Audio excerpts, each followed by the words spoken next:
It was a late afternoon in New York City when a simple act of defiance would ignite a chain of events that no one could have predicted. Have you ever been in the middle of something completely ordinary, only to suddenly find yourself at the center of a storm?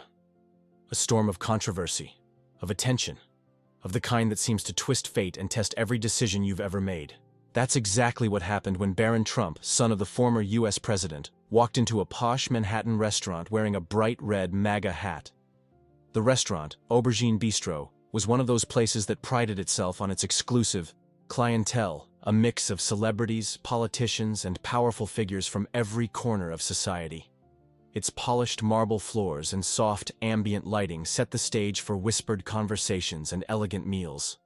But on this day, amidst the clinking of fine china and the gentle hum of waitstaff, the air shifted. There was an uneasy ripple when Barron entered, a sense of something big about to unfold. Maxwell Carter, the restaurant manager, was a man who prided himself on control. He'd worked his way up from the dish pit in kitchens across the city, learning every nuance of hospitality with an eye for detail, a sharp wit, and an iron fist when necessary. He could handle any scenario, from unruly customers to demanding VIPs, but he wasn't prepared for this. The moment Barron Trump stepped inside, all eyes turned, a hush falling over the room. The young man was barely noticed by the regulars. But the red hat, a bold declaration, was something else entirely. It was a statement, and that alone was enough to divide the room. Maxwell, scanning the room with practiced calm, could feel the tension building. The atmosphere wasn't just filled with the usual elegance. It was charged, like static before a storm. He hadn't yet learned that today would push him to his limits. There was no way to know then that his decision, however small it seemed, would trigger a series of events that would spiral beyond anyone's control. Would he confront the issue head-on? Or would he choose silence, allowing things to unfold on their own? In that moment, Maxwell's gut told him that this would be a choice he couldn't take back. This was no longer about a hat. It was about something far larger, and the consequences would be anything but ordinary. The moment Barron Trump sat down at his table, the room felt like it held its breath. The rustle of cloth, the scrape of chairs, the low murmurs, all of it paused, as though the universe itself was waiting for Maxwell Carter's decision. A few seconds passed, but to Maxwell, they stretched on like an eternity. It wasn't that he didn't recognize Barron Trump. His face was all over the media, like it or not. But today, it was different. Today, the son of the former president wasn't just a figure on a screen. He was sitting in his restaurant, with a red hat boldly declaring, "Make America Great Again." Maxwell's eyes darted to his assistant, Lara, a sharp-witted woman, who had been by his side for over 3 years. She was standing near the bar, her gaze already fixed on Barron. When their eyes met, Maxwell could see the flicker of hesitation in Lara's expression, a mix of confusion, discomfort, and something deeper. She didn't need to say anything. The look on her face said it all. This was going to be a problem. Maxwell's pulse quickened. He knew Aubergine Bistro had a reputation for high-class service and neutrality, and a large portion of its clientele, celebrities, politicians, media moguls, held strong, often opposing views. The restaurant had always prided itself on being a sanctuary, a place where people could dine without politics ruining the experience. But today, politics had walked through the door with a vengeance, and it had a name: MAGA. As Maxwell walked over to Barron's table, his mind raced. He hadn't prepared for this. There were the usual rules of etiquette: no disturbances, no drama. But this felt different. This was a symbol, not just a person in a red hat. The weight of it pressed on him, a silent pressure he could feel in the pit of his stomach. Was it his duty to ask Barron to remove the hat? Was that going too far? Was he violating the restaurant's unwritten code by even considering it? Maxwell's thoughts spiraled as he drew closer. "Good evening, sir," Maxwell greeted Barron with a smooth professionalism, though his voice betrayed a hint of tension. "I hope you're enjoying your evening with us." Barron, young but already embodying the cool demeanor of someone who had lived a life of intense scrutiny, looked up at Maxwell. His expression was unreadable, detached. "Yeah, it's fine. Everything's great," he replied casually, the confidence of youth in his voice. He didn't see it, didn't feel it, the impact his presence was having on the room. Maxwell hesitated for a moment before he spoke again, trying to navigate the delicate line between maintaining professionalism and making a stand. "Sir, I must kindly ask if you could consider removing your hat while dining. We prefer to keep the environment comfortable for all our guests, and, well, some find political symbols a bit disruptive." It was a soft approach, one Maxwell hoped wouldn't escalate, but Barron didn't flinch. Instead, his gaze narrowed, and he raised an eyebrow as though Maxwell had just asked him to do something ridiculous. The room seemed to hold its breath. Lara, standing nearby, watched the exchange, her expression tight, her hands gripping the edge of the bar. She wasn't sure whether Maxwell had overstepped, but she knew one thing. Things were about to get very complicated. Barron's voice broke the silence, and his words were laced with an unexpected sharpness.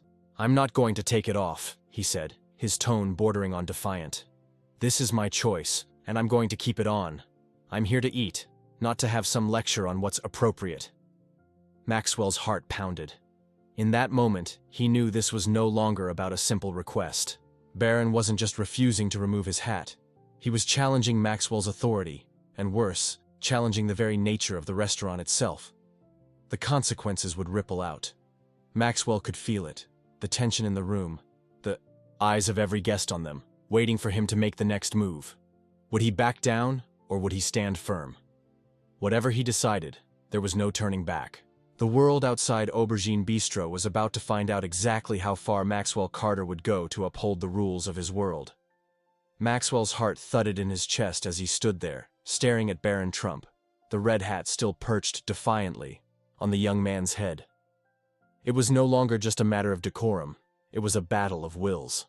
The room, silent a moment ago, now buzzed with the quiet hum of murmured conversations, like 100 questions hanging in the air, each one waiting for Maxwell to answer with a decisive move.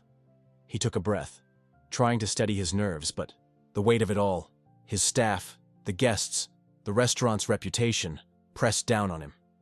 He gave Barron another measured look, the tension between them palpable. "I'm sorry, sir, but I'm going to have to insist," Maxwell said, his voice calm but firm.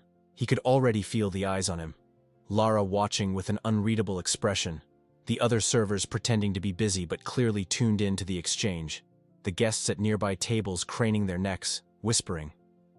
Barron looked unimpressed, shifting in his seat. "I'm not taking it off. If you've got a problem with that, maybe I should just leave," he snapped, his voice rising slightly. A few heads turned at the sharpness of his words. Maxwell's stomach tightened. He had no intention of letting things escalate further. His entire career in the hospitality industry had been about managing delicate situations, reading the room, making people feel at ease. But this was different. Barron's response wasn't just defiance, it felt personal, like a challenge, to everything Maxwell had built up in the restaurant's culture. For a moment, he wondered if he should back down. Would it be better to let this slide, avoid confrontation, keep the peace? A cold sweat gathered on the back of his neck. But that wasn't the kind of manager he was. Not anymore. Not after all these years of building Aubergine into what it was. To allow Barron to disregard his request was to let the restaurant's standards slip, to lose the respect of his team. More than that, it felt like letting go of the last shred of control over his world. "I understand you may not agree with my request, sir," Maxwell said, his voice taking on a sharper edge. "But I do not have the luxury of allowing disruption in this establishment. It's not personal, it's policy." There was a moment of silence, and then Barron let out a quiet, disbelieving laugh. "Policy?" He shook his head, voice low but dripping with sarcasm. "You've got to be kidding. I'm here to eat, and you want me to take off my hat like some kind of, what, politically correct puppet?" Maxwell's frustration bubbled over, and he nearly snapped back. But then, just as quickly, he paused. He had worked for years to avoid confrontation, to keep his cool under pressure. To allow emotions to control his actions now would undo everything he had worked for. He took another deep breath, but the knot in his stomach tightened. The realization hit him with full force. This wasn't just a customer. This was Barron Trump, son of one of the most polarizing figures in American history. The mere presence of his hat was a lightning rod for conflict, and Maxwell had just made it worse. He stood there, a fragile piece teetering on the edge, when Lara approached quietly from behind. She'd been watching the exchange from the bar, her expression tense. But now there was something different in her eyes. Concern, maybe even a little fear. "Max, this is going too far," she murmured, her voice just above a whisper, so only he could hear. "You can't force him to take it off.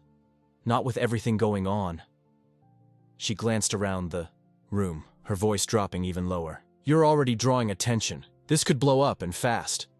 Maxwell glanced at Lara, then back at Barron. The weight of her words hit him harder than he expected.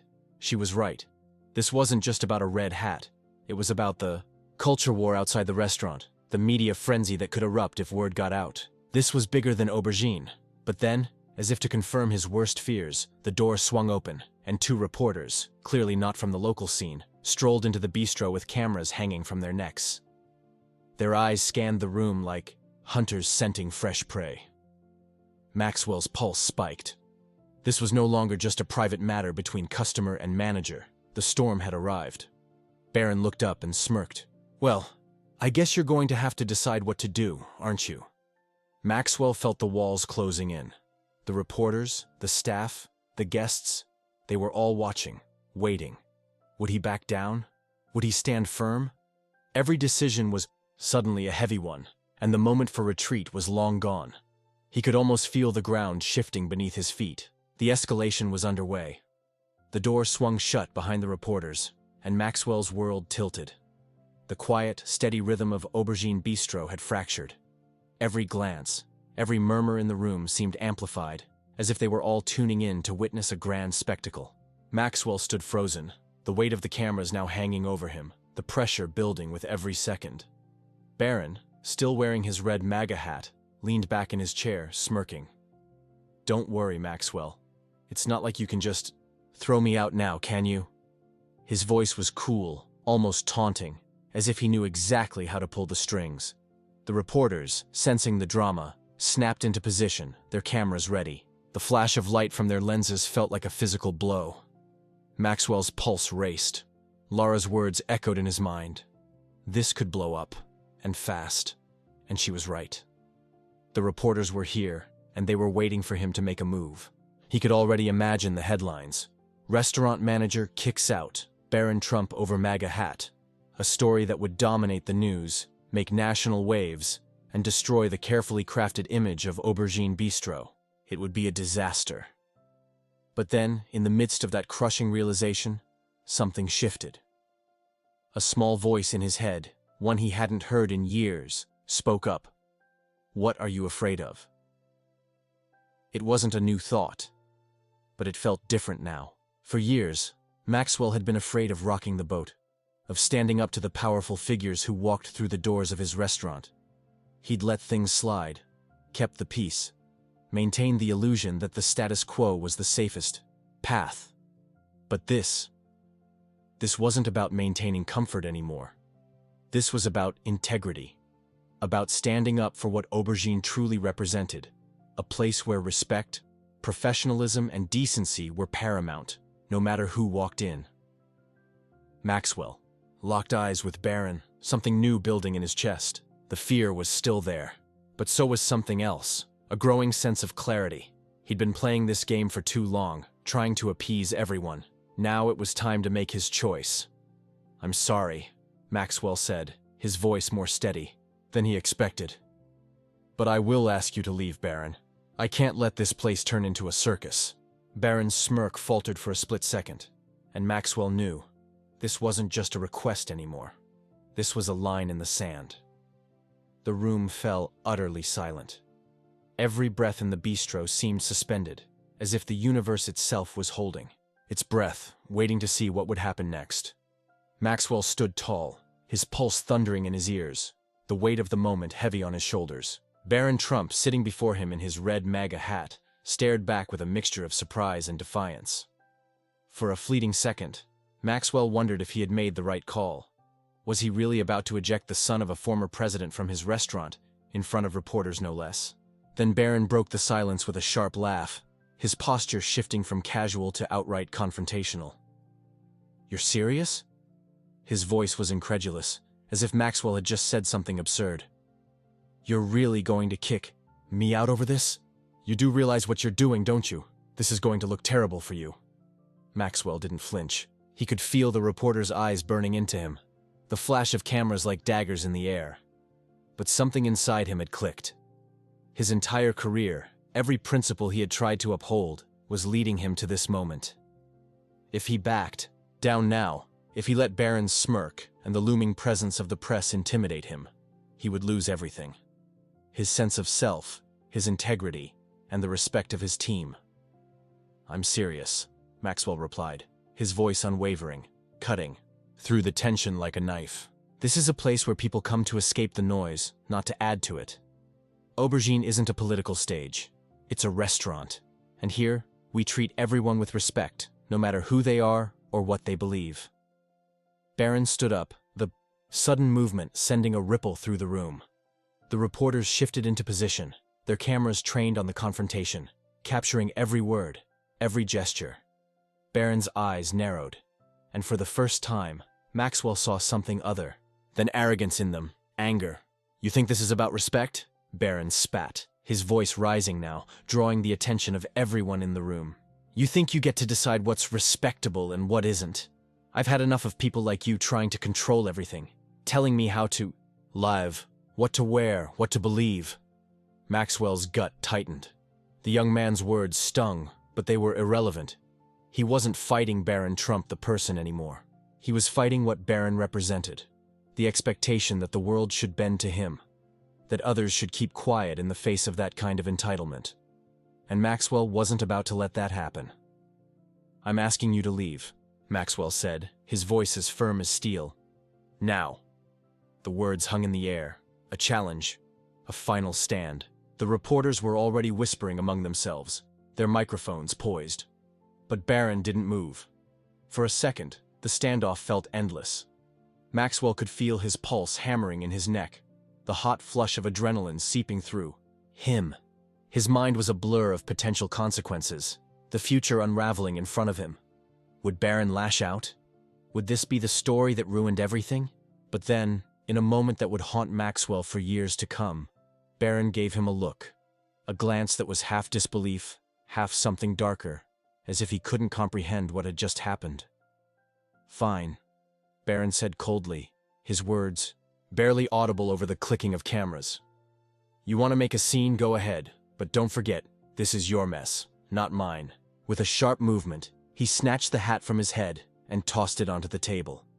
The reporters leaned in, cameras flashing, eager to capture every last detail. Barron stormed past Maxwell, brushing by him with a barely contained sneer, before pushing open the door with a force that made the bell chime almost violently. And just like that, he was gone. Maxwell stood there, stunned. The quiet that followed was almost deafening. No one moved, no one spoke. The reporters began packing up their gear, and the regulars slowly returned to their meals, some pretending nothing had happened, others unsure how to react. Maxwell's body was trembling slightly, his mind racing as the enormity of what had just transpired began to sink in. Laura was the first to speak, stepping up beside him, her voice low but steady. "You did the right thing," she said, her words cutting through the fog of Maxwell's thoughts. Maxwell nodded slowly, his gaze locked on the door through which Barron had just exited. It wasn't about politics anymore. It wasn't even about the hat. It was about doing what was right, regardless of the cost. And in that moment, Maxwell knew something had shifted inside him. A sense of resolve, a clarity that he hadn't known he'd been missing. He had stood his ground. He had made his choice. The storm had passed, but the ripples would echo far beyond Aubergine Bistro. The aftermath was quieter than Maxwell had expected. The reporters filed out of Aubergine Bistro in a hurried, somewhat disappointed shuffle, their excitement having dulled the moment Barron had stormed out. The buzz that had filled the room, moments before, faded into a murmur of subdued conversation. The dinner crowd, initially tense and unsettled, slowly resumed their meals. The clinking of silverware, the gentle murmur of waitstaff moving between tables, life, it seemed, had gone on. But for Maxwell, nothing felt the same. Lara approached him, her expression a mixture of relief and concern. "You okay?" she asked, a genuine softness in her voice. Maxwell nodded, but the truth was, he wasn't sure. He was shaken. Yes. But there was something else, too. Something almost freeing. He had stood up for what he believed in, for the first time in years. And it had felt right. There was no going back, no pretending that he could just let the world slip by. Today, he had made a choice. And it was a choice that meant something far bigger than the confines of Aubergine Bistro. "I'm good," Maxwell said, offering a small but genuine smile. "Better than good, actually." He walked through the restaurant, his mind still buzzing. His staff, sensing the shift in the air, gave him nods of quiet respect. The energy in the room had transformed from one of tension to something else. Something resembling admiration, even. Maxwell had expected fallout, and maybe it would come. But for now, he had the sense that he had earned something that couldn't be taken away. He had reclaimed his integrity, the core of who he was as a person and as a manager. As the evening wound down, Maxwell stood by the bar, watching the last few patrons linger over their wine, the soft hum of the bistro now almost peaceful. Lara joined him again, leaning against the counter with a thoughtful look. "You did good today," she said softly, her eyes meeting his. "You did what most people wouldn't have the guts to do." Maxwell didn't answer right away. He wasn't sure what words could express the weight of the lesson he'd learned today. The realization that sometimes standing up for what's right meant facing the hardest of consequences. But in the silence between them, he knew this. Aubergine Bistro was more than just a place to eat. It was a reflection of who they were. And today, they had stood strong, together. Maxwell took a breath, the weight of it all finally settling, and then smiled. "Sometimes," he said quietly, "doing the right thing is the hardest part of the job." And with that, the doors of Aubergine Bistro closed for the night. One chapter closing, but the story far from over.